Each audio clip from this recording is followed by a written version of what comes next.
Horas dan salam sejahtera bagi sekalian para sahabat pendengar renungan harian Carpe Diem dimanapun Anda berada. Dan secara khusus kepada anggota jemaat serta para halado HKBP Bumi Anggrek Rasot Bumi Anggrek Bekasi.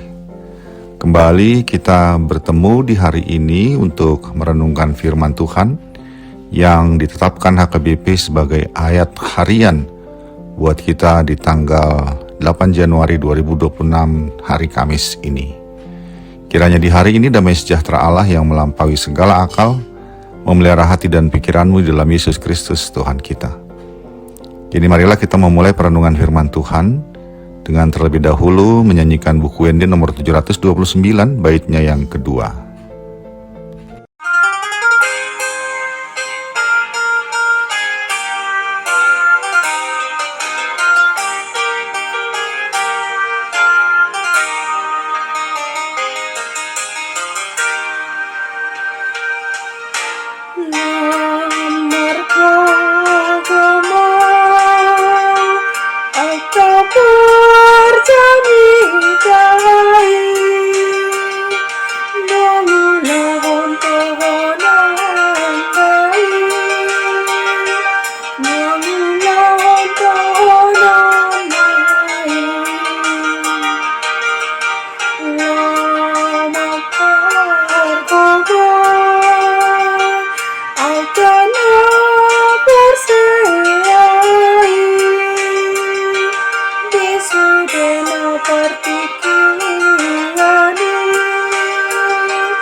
Bagian firman Tuhan untuk kita renungkan hari ini adalah yang tertulis dalam Lukas 4 ayat 18 sampai dengan 19.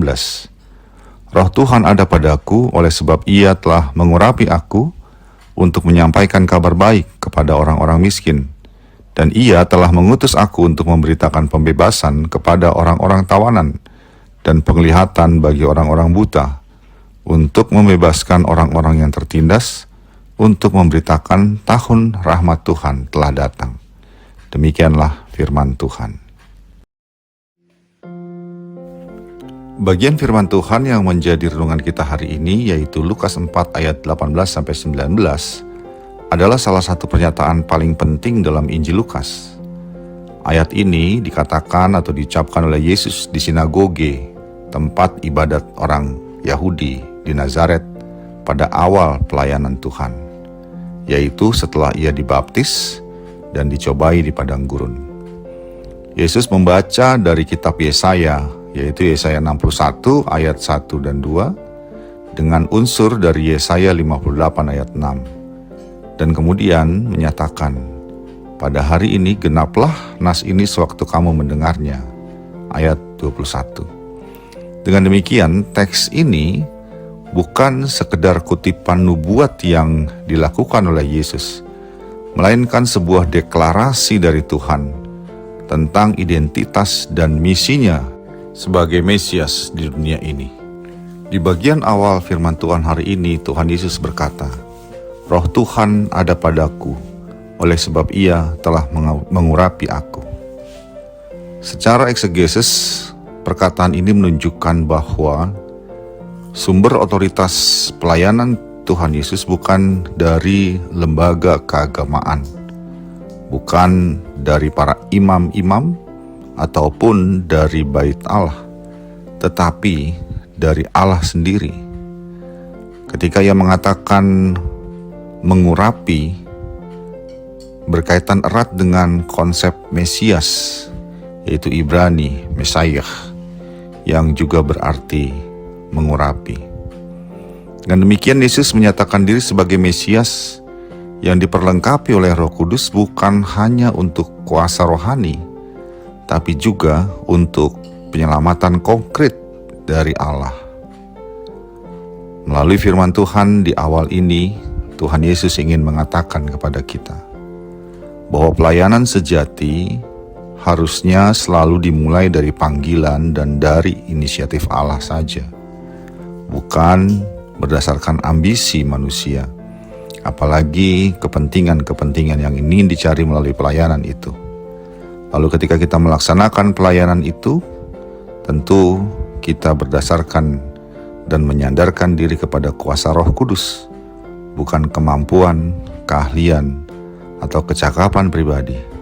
Sebab pelayanan yang kita lakukan adalah didorong dan dilakukan oleh Allah sendiri bagi kita dan bagi jemaatnya. Dalam bagian kedua firman Tuhan hari ini mengatakan untuk menyampaikan kabar baik kepada orang-orang miskin. Dalam konteks Injil Lukas, orang miskin yang dimaksud tidak hanya berarti miskin secara ekonomi, tapi juga yang dimaksud adalah mereka-mereka yang telah tersisih atau tersisih. Mereka yang tidak memiliki kuasa, tidak memiliki suara, dan bahkan tidak memiliki harapan. Kabar baik atau evangelion berarti Allah berpihak kepada mereka yang dianggap tidak berarti tadi oleh dunia, yang dianggap tidak berarti karena tidak memiliki kuasa, suara, harapan, bahkan ekonomi. Dengan demikian, sahabat Carpe Diem yang dikasihi Tuhan, keselamatan yang dibawa oleh Kristus adalah keselamatan Allah yang menjangkau orang-orang yang paling bawah dalam struktur sosial masyarakat dunia ini, dan juga paling bawah dalam struktur rohani. Allah menjangkau mereka, dan Allah berpihak kepada mereka yang tersisih, yang disisihkan oleh dunia ini. Dan demikian firman Tuhan hari ini juga mau mengatakan kepada kita dan gerejanya, bahwa pelayanan kita juga adalah pelayanan yang membawa kabar baik, khususnya bagi mereka yang tersisih, mereka yang tidak dianggap oleh dunia, mereka yang tidak diacuhkan oleh dunia, mereka yang lemah, mereka yang tidak punya kuasa, bahkan tidak punya kekuatan untuk bertahan menghadapi banyak tantangan di dunia ini. Kepada merekalah gereja dipanggil untuk membawa kabar baik. Selanjutnya Tuhan Yesus mengatakan untuk memberitakan pembebasan kepada orang-orang tawanan. Kata pembebasan dalam bahasa Yunani apesis juga berarti pengampunan. Ini menunjuk kepada pembebasan dari dosa, pemulihan relasi dengan Allah, dan juga pelepasan dari belenggu yang menghancurkan hidup. Lukas sengaja memakai kata yang sama dengan istilah pengampunan dosa, yaitu pembebasan tadi, untuk menegaskan bahwa penjara terbesar manusia bukanlah penjara dari besi, tetapi keterikatan manusia pada dosa dan kuasa jahat. Dengan demikian, kabar baik yang dibawa oleh Tuhan Yesus bagi kita di dunia ini adalah pembebasan dari kuasa dosa itu. Sehingga ketika kita menerima Kristus dengan kabar baiknya, maka sesungguhnya kita telah dibebaskan dari keterikatan pada dosa, keterikatan pada kuasa jahat. Maka marilah kita hadapi dan jalani hidup ini bersama dengan kekuatan dari Tuhan yang telah membebaskan kita. Dan akhirnya Tuhan Yesus juga mengatakan, dan penglihatan bagi orang-orang buta. Secara makna literal, Yesus memang menyembuhkan orang buta. Namun, Lukas juga ingin menekankan bahwa ada kebutaan lain yang juga menjadi bagian dari pelayanan Tuhan Yesus untuk dibebaskan, yaitu kebutaan rohani. Yang dimaksud adalah ketidakmampuan manusia mengenal kebenaran tanpa terang dari Allah. Dengan demikian, kabar baik yang dibawa oleh Tuhan Yesus bagi manusia adalah Ia membuka mata hati kita agar kita bisa melihat diri sendiri, sesama, dan Allah dengan benar, dan membuka mata hati kita untuk mengenal kebenaran yang berasal dari Allah melalui terang yang diberikannya bagi kita. Selanjutnya, Tuhan Yesus mengatakan untuk membebaskan orang-orang yang tertindas. Frasa ini menggemakan Yesaya 58 ayat 6 yang berbicara tentang keadilan, pembebasan dari penindasan. Dengan demikian juga bahwa Tuhan Yesus adalah Tuhan yang membawa keselamatan bagi setiap orang yang tidak mampu dalam struktur sosial. Tuhan Yesus menyentuh realitas ketidakadilan, kekerasan, dan penindasan yang dialami manusia.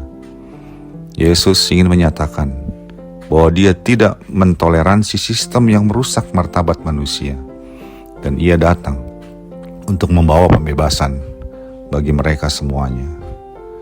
Berikutnya Tuhan Yesus mengatakan untuk memberitakan tahun rahmat Tuhan telah datang.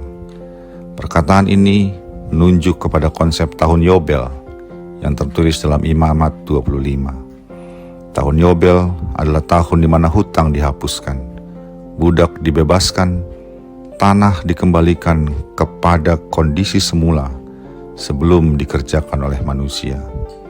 Dengan demikian, apa yang mau dikatakan Tuhan Yesus dengan perkataan ini adalah bahwa dalam diri Yesus, anugerah Allah telah dimulai. Ini bukan sekedar peristiwa masa depan, tapi tentang realitas baru yang dihadirkan Tuhan sekarang bagi setiap umatnya. Pembebasan di mana setiap hal yang menjadi hutang manusia telah dihapuskan oleh Allah.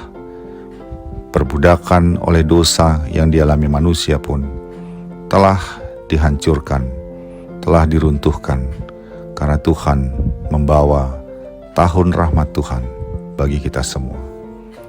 Karena itu sahabat Carpe Diem yang dikasihi Tuhan, firman Tuhan hari ini menegaskan kepada kita bahwa Kristus bukan hanya Tuhan dan Mesias yang berbicara tentang keselamatan di masa depan ketika dunia ini telah berakhir, tetapi keselamatan dan kabar baik yang Dia bawa bagi manusia di tengah-tengah dunia, di zaman sekarang, di saat ini.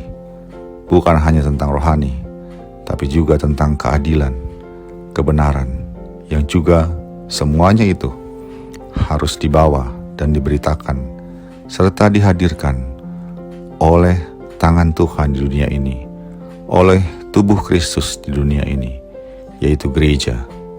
Kitalah gereja. Maka marilah kita membawa Injil Kristus itu di tengah-tengah kehidupan kita. Amin.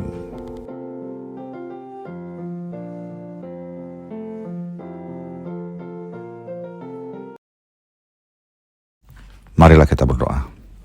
Bapa surga, terima kasih untuk kehadiran Mesias yang di dalam Yesus Kristus Tuhan kami. Kiranya apa yang menjadi misinya di dunia ini boleh kami terima menjadi kabar baik buat kami, dan juga boleh kami terima untuk kami teruskan dan kerjakan di tengah-tengah dunia yang Engkau kasihi. Dalam Yesus Kristus kami berdoa. Amin. Kasih karunia dari Tuhan kita Yesus Kristus, anugerah dari Allah Bapa kita, dan persekutuan Roh Kudus menyertai engkau sekalian. Amin.